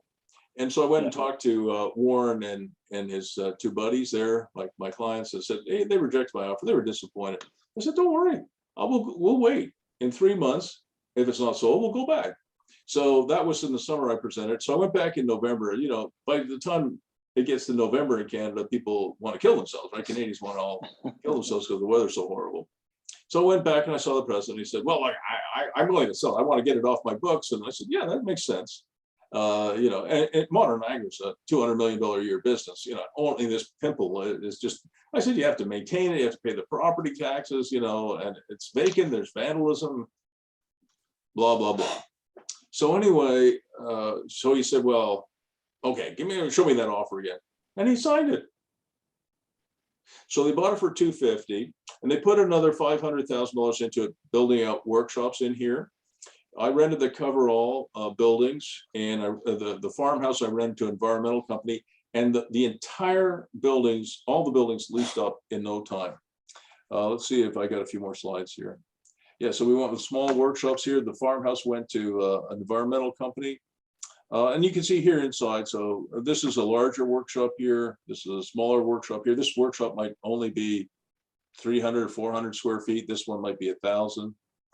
And it's become a wonderful, thriving community of entrepreneurs. Lots of overhead doors, some of which they had to put in. So this is, I leased this to a carpentry company.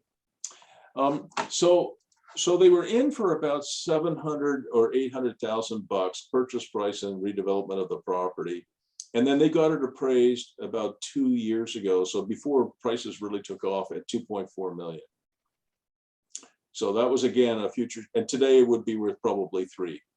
Yeah, that's future shaping. That is, and the cash flow is fantastic. It's just unbelievable.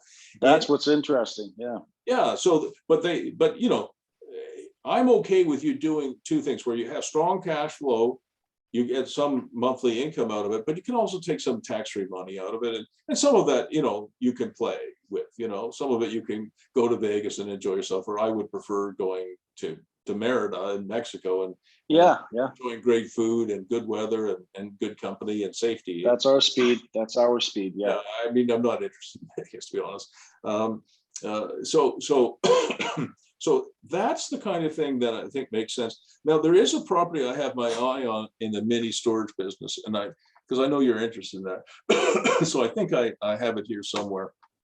Yeah, I do actually. I booted it up before we started. And it's not for sale. It is owned by clients of mine. And just give me a second and I'll show you what it is. Let me get out of this one. Go over here. Where is it?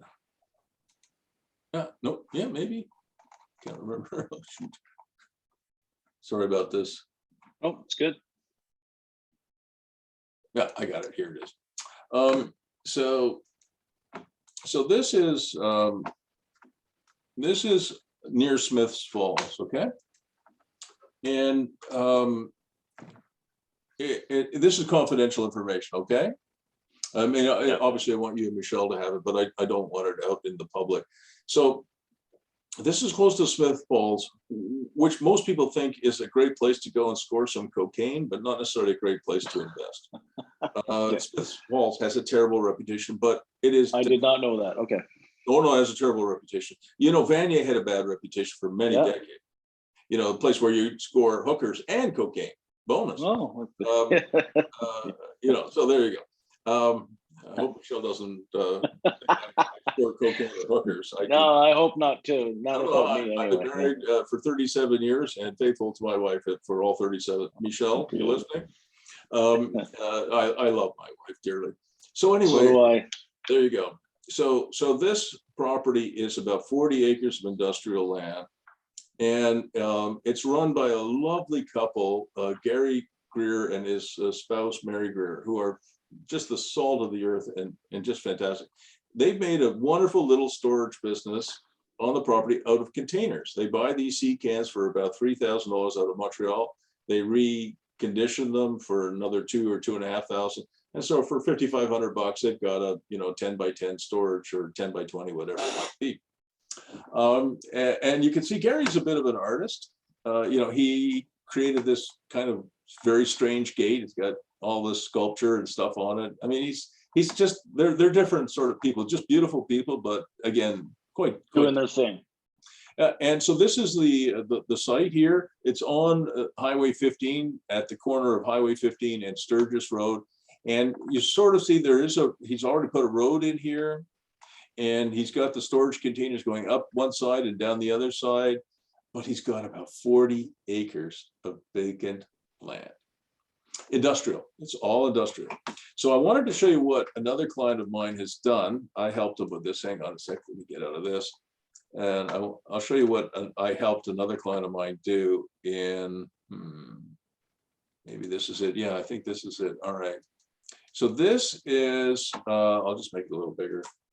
This is in Champlain, which is east of Ottawa. Okay. And forget this up here on the right, that's a different one. So this is a client of mine based in North Vancouver. And he and his wife own mini storage places across Canada. And I called up Ruben and Mary Lou, and I said, oh my gosh, you got to have a look at this property. So this is, Champlain is L'Orinal. So it's past Rochester. Okay, yeah. Past Rockland. It's way the hell out there. Yeah, past Rockland for sure. Yeah. So this is, I think, 21 acres of industrial land, and it had 56 mini storage sheds already built, every one of them vacant. And so there wasn't a single tenant. I think they had one guy in there who was storing stuff there but wasn't paying. So it was 100% vacant. I talked to probably 6 or 7 of my Ottawa-based clients. And they said, oh, no, L'Orinal, that's way too far out. I said, it's halfway between Ottawa and Montreal. It's a great location. No, it's too far out. And they don't have any cash flow. I said, yeah, they went broke.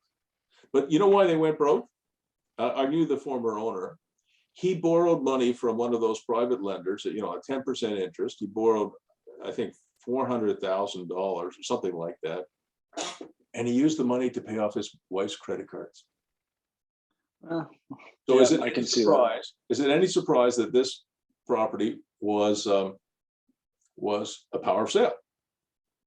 He No. didn't put a single dollar into this property, and he paid off his wife's credit cards, and then it went power of sale. This is Ruben and Mary Lou over here.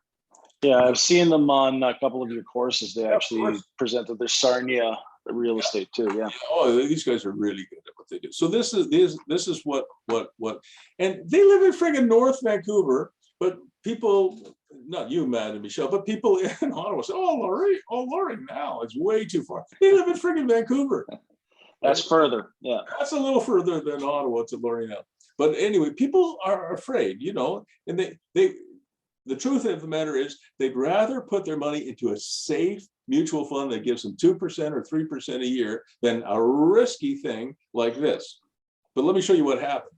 So Ruben and Mary Lou bought the place. They put some fencing up. They improved the gravel. They fixed up the buildings, and they rented the 56 existing storage units in, I think it was 9 or 10 months. Every one of them. They have like a queue, they have a waiting list.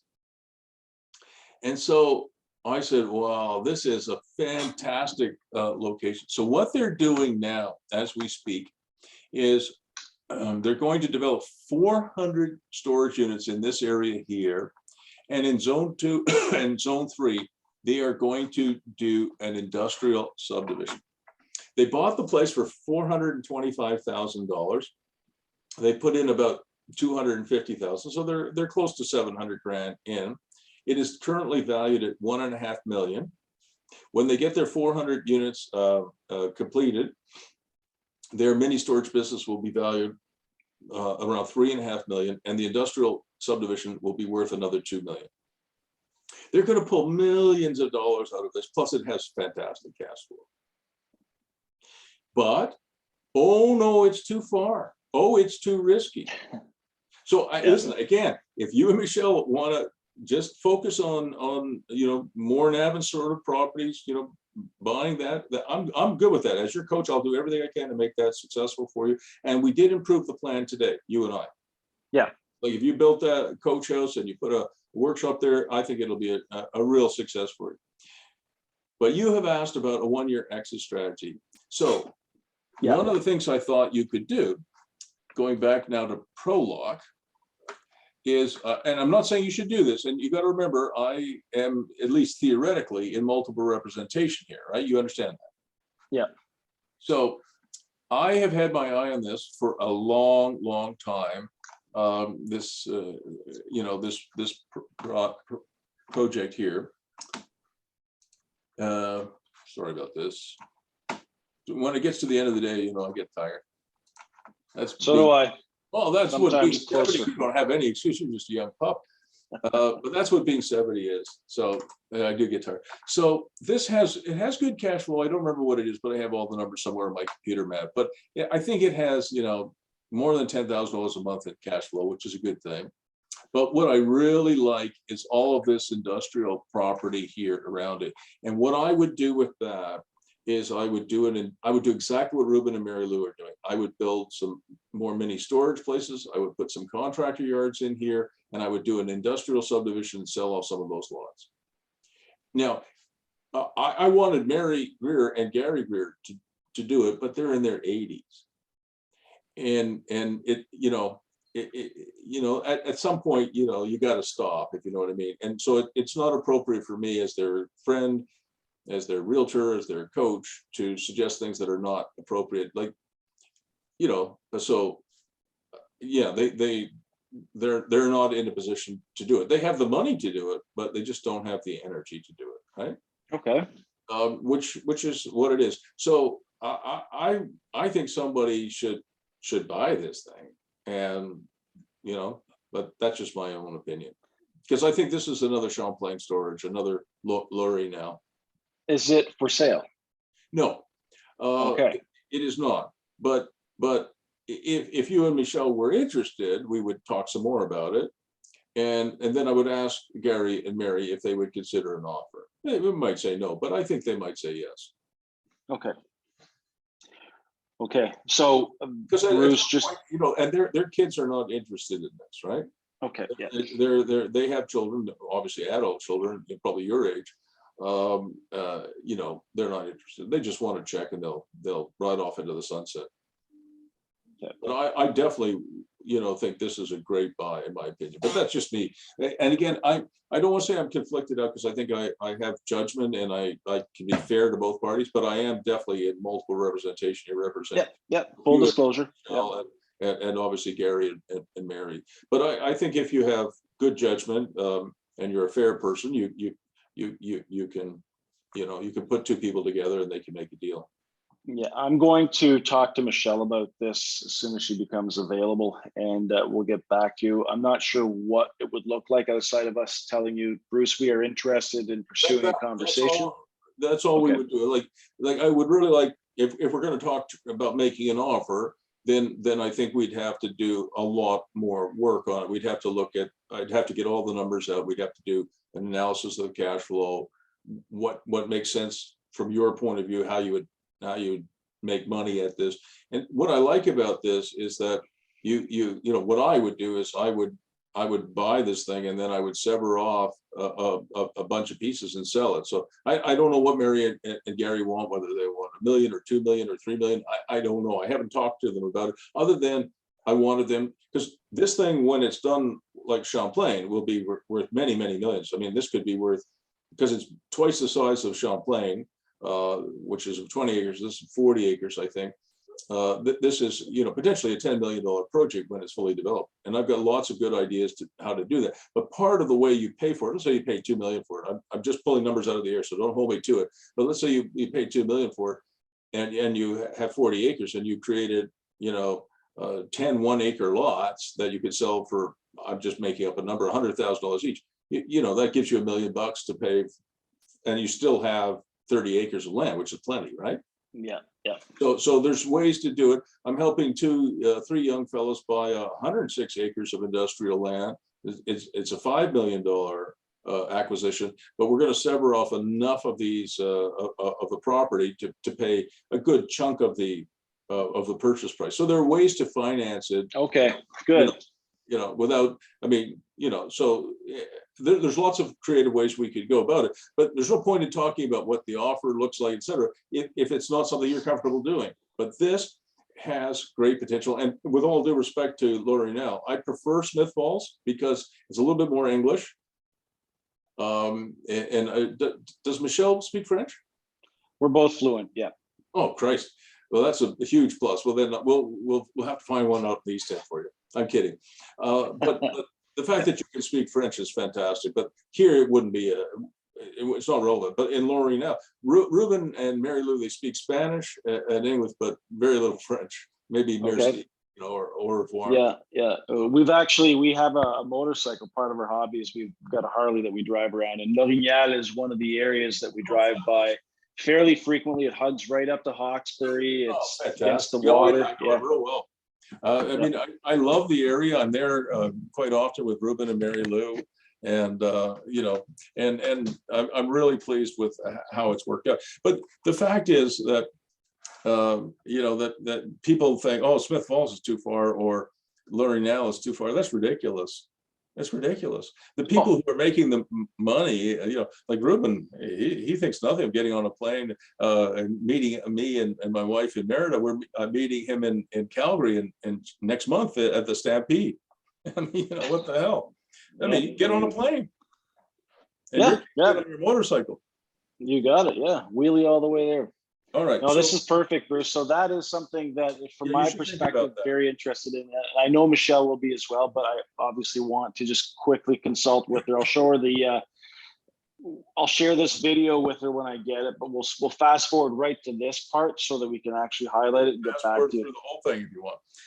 So you asked, I've actually, the last one that you and I did together, or that you, Michelle, and I've watched that probably 6 or 7 times. So that's 2 hours each. I know, it really pleases me, actually. And did I give you a copy of my latest book, Twilight Zone?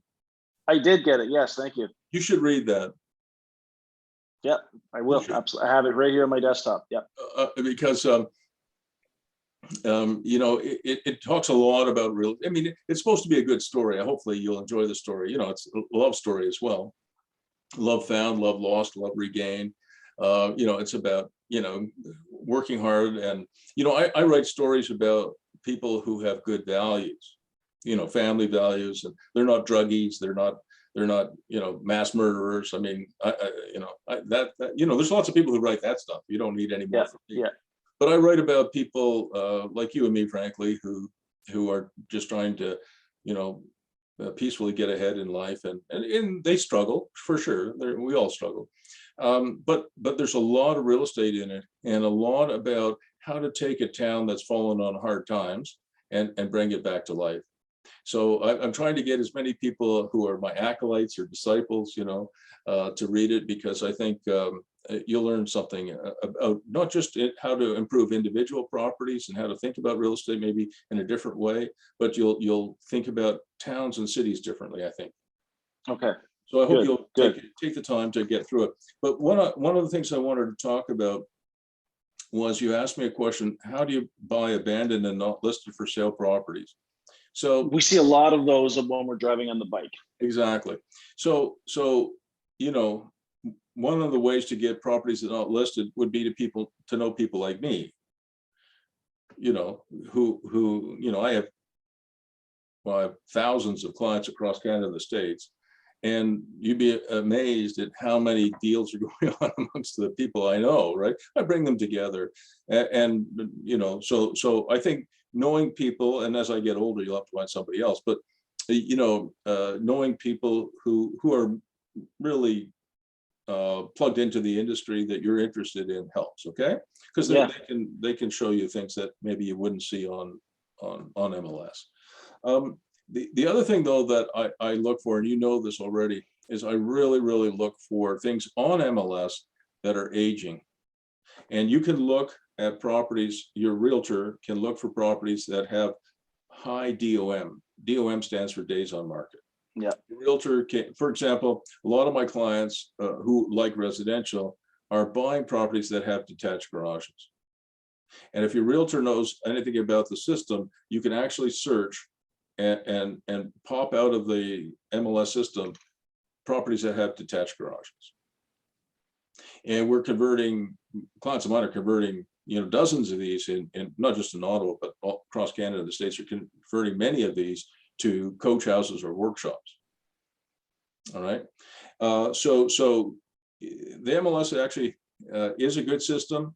And I look for high DOM, and I also search for detached garages because I like the workshop model or the coach house model. The other thing is that you have to be very careful about approaching people about selling a property. So I'll give you an example. I own a triplex, and the people next to me are very elderly. And they've come up to see me a couple of times saying, look, we're thinking about moving, and we're thinking about selling. You know, we'd like to sell to you privately with no realtor. I said, well, I am a realtor, but no, we don't want to go on MLS. And I said, not interested. I am interested in buying, but I said, I'm not. And the reason for that is, if I came to you, knocked on your door and say, hey, I'd like to buy your house, you'd say, sure, make me an offer. And you'd expect a ridiculous price. It's true. So I don't do that, all right? Unless it's an extraordinary circumstance, but usually I do not. So what I do in that case is I actually wait for my neighbors, and I did this, to put their house on MLS. And then I wait, I don't wait 400 days, but I might wait 10 or 15 or 20 days. And then I might put in an offer. And sure enough, it might sell. You know, back in the pandemic, they might get 10 offers for it and sell it in 3 days. I'm not going to put an offer in those circumstances. But I think the market is changing radically now. I suspect that in the next 6 months, and certainly next year, with higher interest rates, and I think prices might fall a little bit, and people, it'll become more of a buyer's market. So when I want to buy a neighbor's property, I just wait for him or her to put it up for sale. I wait a little bit longer. I don't care if it sells, because in real estate, you have to be patient. And you can't jump the gun. And then I would put in an offer. And in fact, I did end up buying the property. So now I have two properties right next to each other. One is a duplex, one is a triplex. But if you see a property that's abandoned, okay, what you should do you have a realtor that you like working with? We have a friend that's actually in the business as well, and you and I had talked about this too with Michelle. As our coach, that's something that we would be willing to work with Yeah, you as well to but only find. if you want to. I don't care if you want to work with another realtor, but if you found an abandoned property, you could send it to me. You take a picture of it and give me the municipal address. And what I can do is I can do two things. I can look it up on Geo Warehouse so I can see who owns it and I can see the history of it. I can find out if it's a power of sale or a foreclosure or it's been abandoned. It could be a tax sale.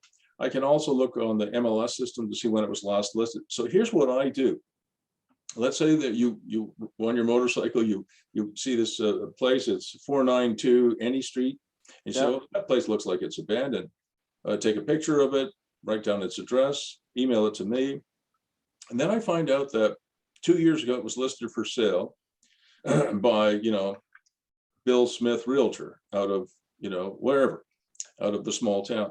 I actually called Bill Smith and I said, look, I'd like to put in an offer on this on behalf of my clients, Michelle and Matt. Would you take it to the owner? Because he or she, or in this case, Bill, the realtor, will know the owner. And you might say, well, wait, Bruce, you could make both ends of the commission if you did both ends, right? Do you understand? Yeah.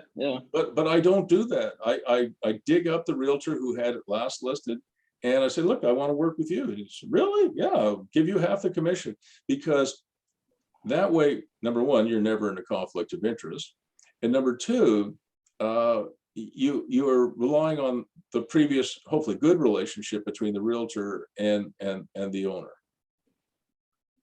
and that works really well. Okay. I mean, I bought any number of properties. In fact, I got some pictures of one I bought that was in astounding condition. I'll show you if I can find it. Where are the pictures? Maybe I don't have them anymore. Yeah, I do. So I bought this townhouse, Matt.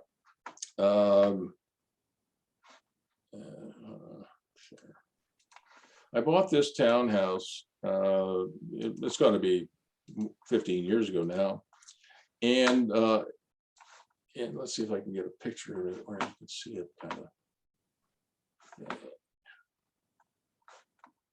Yeah, maybe here. So can you see these townhouses here? Yes. This path leads down to the Ottawa River. And so these townhouses, a group of townhouses, they're 3 stories high. They're about 100 meters from the Ottawa River, quite a nice location. And I had my eye on one of these townhouses because I was searching for DOM, large days on the market. And so this townhouse had, like, it was for sale 350 days, right? Almost a year. And I said to my wife, I'm going to go check this thing out. It's been there forever. And, it's good location, Ambleside Drive, close to mass transit. It's going to be very close to a, light rail station, close to the Ottawa River. It's really actually pretty cool. And the moment I walked in to view the place, I realized why it was so long in selling. It was owned by a hoarder. I had never been in a house that a hoarder owned, but there were literally stacks of stuff taller than me. You had to walk sideways to go through it. She couldn't throw out anything. She had Kleenex boxes that were 10 years old. She had 5 or 6 cats that had been defecating in this house for years. You can imagine the smell. No. Yeah. So I walked through it. My wife wouldn't go in, but I walked through it, and I thought, other townhouses in the area were selling for 400 grand. And I offered the seller's realtor, and the old lady, she was an older woman, I offered her $240,000, $160,000 under asking. And the realtor said, well, that's ridiculous. You're insulting us. And she basically did the same thing that Modern Niagara CEO did throw me out. And so I waited another 3 months. I went back and I sat again with the realtor and with Joan, the seller. And I said, Joan, you should sell it to me. You've had it for sale. You know, you're getting any younger. She was in her 80s. And you want to move on with your life. And now's the time. Sell it to me. And here's why you should sell it to me. You should sell it to me because you don't have to throw anything out, because apparently hoarding is like a sickness. You can leave all your precious stuff here. You just hand me the keys and you leave. I'm not going to ask for, vacant possession, broom swept condition. Just leave all your precious stuff here. I'll take care of everything. And the realtor gave me grief. She said, well, you got to improve your offer. It's insulting. It's horrible. And I said, well, yeah, okay, I can do that. So I went up from 240,000 to 241,250. I increased it by $1,250, and I wouldn't budge not one nickel more. And Joan turned to a realtor, because as a buyer, you're allowed to be there with the realtor. You can't go to the client by yourself. Okay. Well, maybe you could, but I can't because I'm a realtor. But I'm entitled to be there and present my own offer. And Joan over a realtor, and she said, I want to move on with my life. I'm going to accept this offer from Bruce. So myself and my 2 sons, plus another helper, spent 3.5 weeks. I was a lot younger then, cleaning out this place. You want to see what it looks like today? Yeah. All right, I'll show you. Give me a second. Oops, wrong place, sorry. All right, so what we did was we spent almost a month, we took out, I can't remember how many container loads of junk we took out. But anyway, so what we did was we renovated the place. So you're coming in the front door here. This we put in Brazilian hardwood floors, put in California shutters, if you know what those are. Yeah. Put in a little fake fireplace. Put in a kind of a wet bar here. We didn't have enough money back then to replace the kitchen, so we just refaced the kitchen cabinet. So we just tidied that up. This is the kitchen. This was just after the Senators went bankrupt, so I didn't have a lot of cash. Then we put in a nice chandelier, and this is the dining room.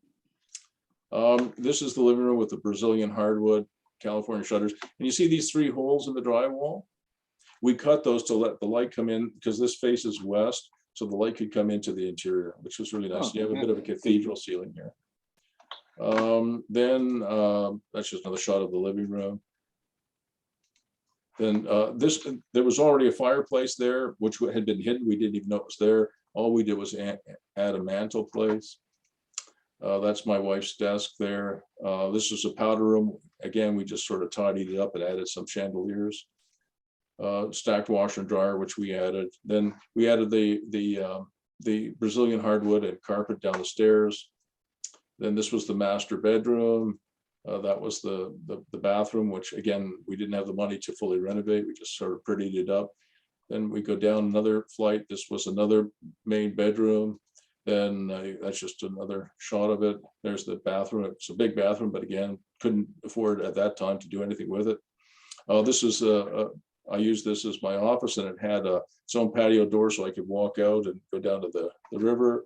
And then in the basement, it had, kind of a yoga room. These are our kids, 3 of our kids up here. You can sort of see. So we bought that for $241,250. We put in $55,000 worth of renos. So about $395 or $295 or $296. I got it reappraised at $435. And that's how I got back into the business, because after the Sens went broke, I had nothing. I had a 7 or 8 year old Saab and lots of debt. Yeah. Okay. Right. So when you're in that sort of circumstance, you can't pay retail prices. And I'm not a retail buyer anyway. So in terms of finding abandoned property, and my dad inappropriately would have called them handicap property. I don't think you're supposed to use that word anymore. But if I'm sure there's some kind of pronoun for that now. Yeah. Well, there's some politically correct way of saying it, but my dad wouldn't have been politically correct. But he was a smart man. And so those are the kinds of properties that I tend to buy. I told you I bought a 3-story, 12,000 square foot building in Belleville, right downtown, for $285,000. Yeah. So this is good, Bruce. And I guess the part of why this came up is we discover these things as we're driving around. I mean, just always having our eyes and ears to the ground to see if there's any opportunity.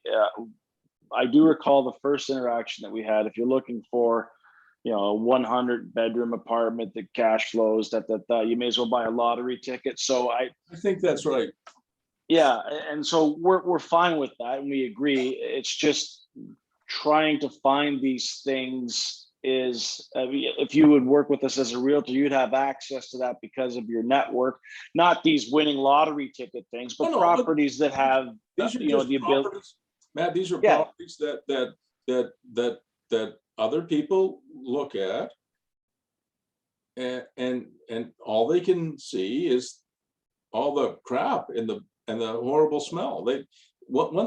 Once we got all that garbage out of that townhouse, it filled up with light and air. And I said, this is beautiful space.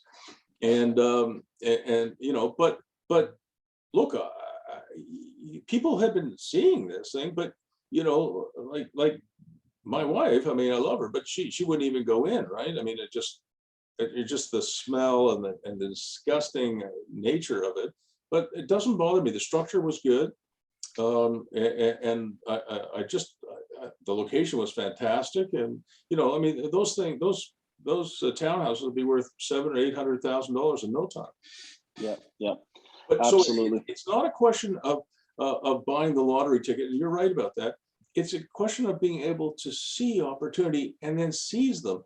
But you know, with all due respect, most people say, oh, no, I have to do what my banker, my accountant, my lawyer, my wife tells me, or my husband tells me, which is buy a condo. Pay retail price for a condo and hope that it goes up in value. I mean, what is that? Yeah, and that's obviously not the model that you follow. That's not the one that we want to follow either. And you know, that will take you literally a few hundred years to make any money at it. I know this. Some of my students bought those condos. You know the condos that Claridge built at LeBreton Flats? Yes. Yeah. Have you been in those? No. Some of my former students bought them. I told them not to. We're talking about a condo building built fairly recently in the last decade in downtown Ottawa by Claridge, which is a respectable outfit. There, as you walk down the corridors, the ceiling height in the corridors is 7 feet. I'm not that tall, you know, I'm about 5'10", but I can put my hand up and drag, and my sons, who are much taller than me, you know, have to be careful not to hit this. Right. Who builds a modern condo with a 7-foot ceiling height? You know, if you were 5 foot tall, that would be fine, but we're not. How tall are you, Matt? 5'11". Okay, you're taller than me, but you know. So, and the finishes remind me of a bad condo build back in the 70s and 80s. They're just terrible. And they paid $450,000. They're the only property that I know of in Ottawa that have gone down in value. Like from the purchase price 10 years ago was $450. You know, 4 or 5 years ago, they were trading for $380. Wow. Yeah. Okay. So, you know, they're just terrible. So the NCC, together with, you know, with Claridge, are just building absolutely terrible buildings there. So how long does it take to get rich if you buy something for $450 and 5 years later it goes down to $380? Beyond my timeline. Yeah. Well, there's no possibility you make those condos will fall apart long before they'll be worth anything. Because most condos are built horribly, super cheap. As soon as they get out of it, the condo corporation takes over. You worry about maintenance. Yeah. Have you ever looked at some of those special assessments that condo corps are in Vancouver and elsewhere? Are some of those special assessments, if you know what that is? I know exactly what that is. We've been burned by those. Are higher than the value of the condo. There are condos in tall towers in Vancouver where the special assessments are in the hundreds and hundreds of thousands of dollars because they had to pull the skin off of their buildings because they leak. And we're talking about condos that leak after a year or two, not 20 years. Yeah, what else is coming? So, right. So people were saying, "Here's my keys. You can have it." I mean, good luck. I'm not paying. You know, I bought this thing for $700,000 and I got a $600,000 special assessment. No thanks. Yeah. So once you rip the skin off, you can't live in the building. You got, they have to rip they rip the skin off the building and reskin it to make it watertight. It was a huge problem in Vancouver because they got 200 days a year of rain. Yeah, exactly. So you have, Okay. so you and Michelle, and I'll send you the YouTube video. You and Michelle have to sort of think about what risk profile, what is real risk, okay? To me, real risk is buying a condo that goes down in value. That's risky. Buying a Champlain storage in L'Orignal and making probably $3 or $4 million in the first 5 or 6 years from that is Plus not the cash flow. It just isn't. But if I were to talk to 100 people, I didn't talk to that many, but I talked to 6 or 8 or 10 before Ruben said, yeah, I'll buy that thing. So 1 out of maybe 10 people said, oh, that's not risky. That's an opportunity, right? So you have to change your thinking though, because otherwise we're just going to focus on simple stuff in the residential area that you're comfortable with. And I'm okay with that too. Yeah. Okay. Right. So please do keep an eye out for anything that you might see that would be of interest. So that 1 in 10 persons is probably going to end up being Michelle and I. I hope so.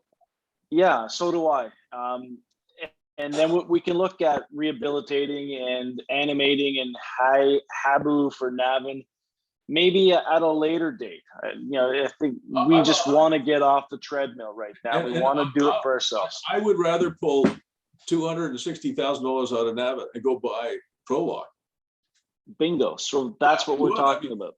I would, if I were younger, I've told you this before, if I were younger, the only business I would be in would be the mini storage, mini contractor yards, and the industrial workshop model. That's the only thing I would do because it's such a wonderful business. The industrial guys, they stay a long time, they pay their bills, they don't hassle you.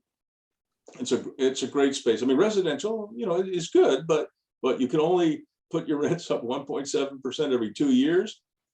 You've got all kinds of rules, and people complain all the time. Yeah, I got to go. Yeah. Okay. Thanks very much. We got through most of it, but not all of it. It was a really good agenda. Thank you very much, Bruce. And yeah, we want to get out of our jobs and into something that'll feed us. So yeah, you talk to Michelle if she can find the time. First order of business. Yeah. And then get back to me. I will. All right, brother. Thanks very much. Have a good one. I really enjoyed this. Yeah, me too. I really, really did. Cheers. Peace.